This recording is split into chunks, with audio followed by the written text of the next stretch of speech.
Yahoo, minasan, welcome back again with Mr. K di sini.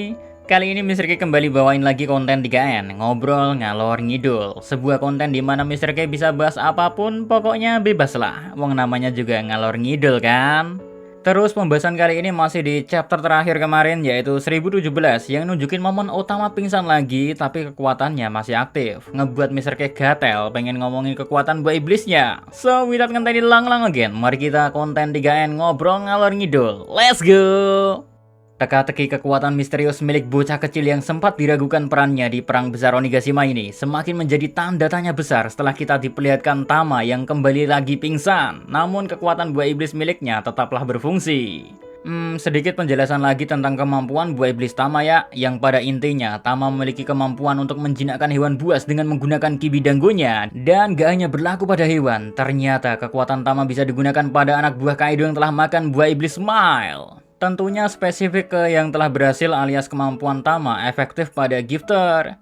Dari sini saja ya, banyak fans mungkin punya pemikiran kok bisa begitu. Kalau emang kemampuan Tama bisa menjinakkan gifter, harusnya bisa juga jinakkan Zoan kan? Bahkan Kaido mungkin saja bisa jadi bawahan Tama. Kalau iya, kalem dan santuy oke? Mr. K jelaskan secara sederhana tentang perbedaan Smile User dan Zoan User. Sebenarnya, simpelnya itu buah iblis Smile memberikan kemampuan dari Bloodline Elements, berbagai macam hewan yang telah ditangkap oleh Caesar Clown.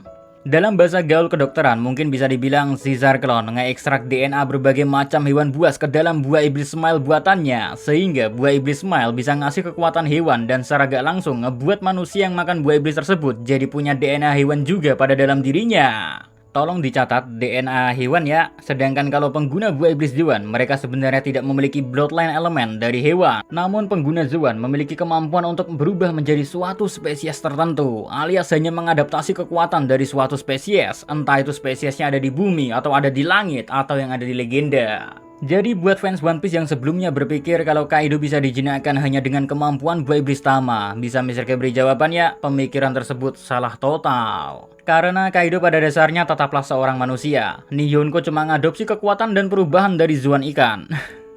Sehingga kibi danggo milik Tama gak bakalan bikin Kaido menuruti perintah Tama, karena dalam diri Kaido gak ada bloodline elemen hewan. Well, dengan penjabaran bloodline elemen seperti ini, ngejawab pertanyaan yang mungkin sempat ngebuat beberapa fans bingung mengenai apakah semua Smile User bisa dijinakkan oleh Tama, atau hanya Smile User seperti Speed saja yang sebagian besar tubuhnya telah menyatu dengan unsur hewannya.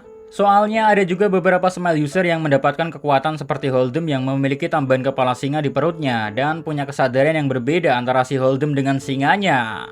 But ternyata Smile User dengan bentuk seperti Holdem pun bisa dijinakkan oleh kekuatan milik Tama. Hal tersebut pernah diperlihatkan saat Tama menjinakkan Babanuki yang memiliki gajah di perutnya. Jadi meskipun memiliki kesadaran yang berbeda, namun secara keseluruhan baik Babanuki dan Holdem dalam tubuhnya sudah mengalir bloodline elemen hewan. Sehingga bisa dipastikan semua Smile User seperti apapun bisa dijinakkan oleh Otama, karena dasar buah iblis Smile adalah campuran berbagai macam bloodline elements hewan.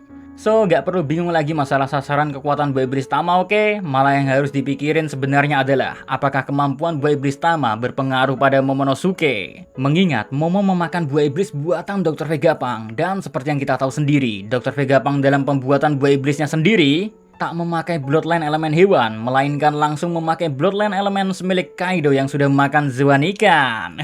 Ayo, interesting kan ini? Ada, iso ada di konten 3N mana iki?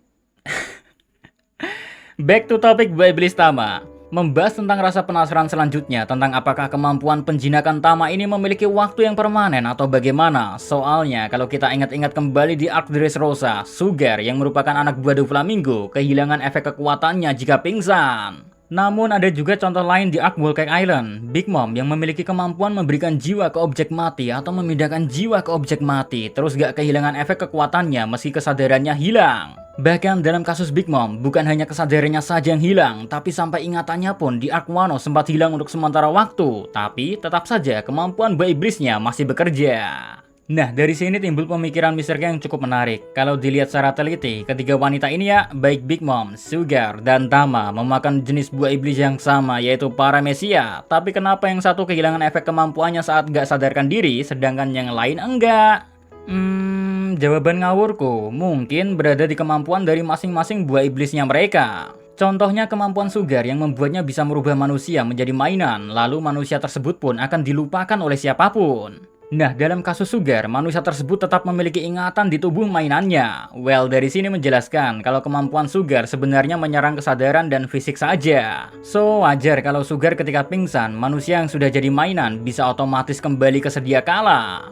Berbeda dengan kasus Big Mom, kekuatan buah iblisnya adalah memanipulasi jiwa yang ngebuat Big Mom mampu memindahkan jiwa kepada benda mati. Nah, kemampuan ini jelas berbeda dengan kemampuan Sugar, karena jiwa yang sudah diambil Big Mom tidak bisa kembali kemana-mana. Karena tubuh yang jiwanya sudah diambil harusnya bisa dipastiin mokat atau is dead lah.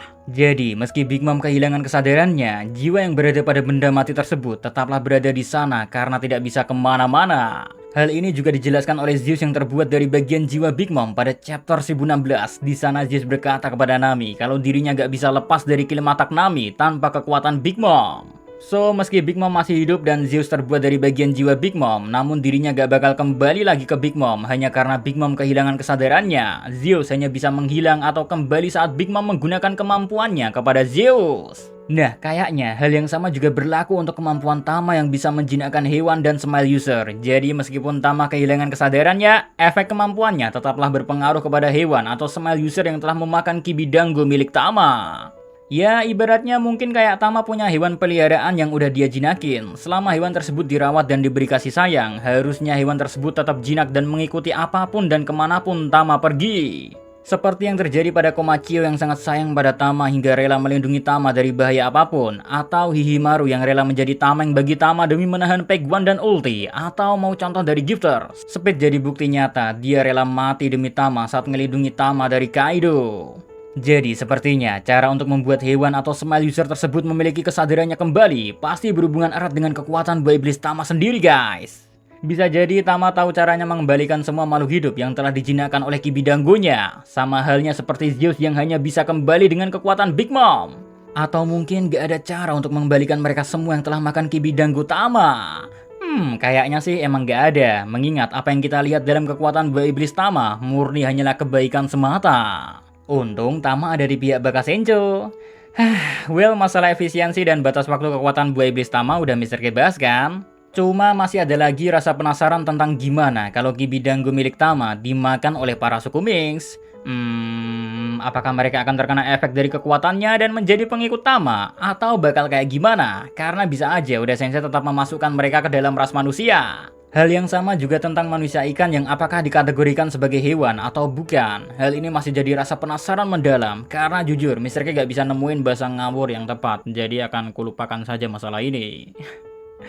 Tapi kalau boleh jujur, harusnya kemampuan Kibidango milik Tama bakal berpengaruh kepada Chopper. Karena seperti yang kita tahu, pada dasarnya Chopper adalah seekor rusa yang memakan buah iblis Hitohitonomi yang membuatnya bisa berubah menjadi manusia.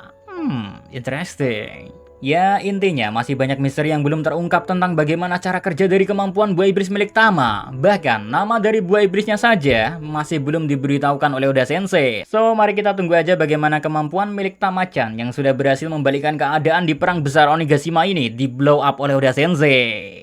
Apakah akan ada kejutan lainnya oleh Oda Sensei dengan diberitahu kelemahan dari kemampuan buah iblis Tama? Atau malah sebaliknya? Gak ada yang tahu akan hal ini, karena Mr. K bukan peramal ataupun dukun. So, see you again next time. Adios di Karamelos. Sampai jumpa lagi di konten 3N berikutnya yang final. Komu Nami, kalau inget dan gak malas. Salam Animania. Adios di Karamelosnya udah belum ya? Belum kayak ya. Adios di Karamelos. Salam Animania.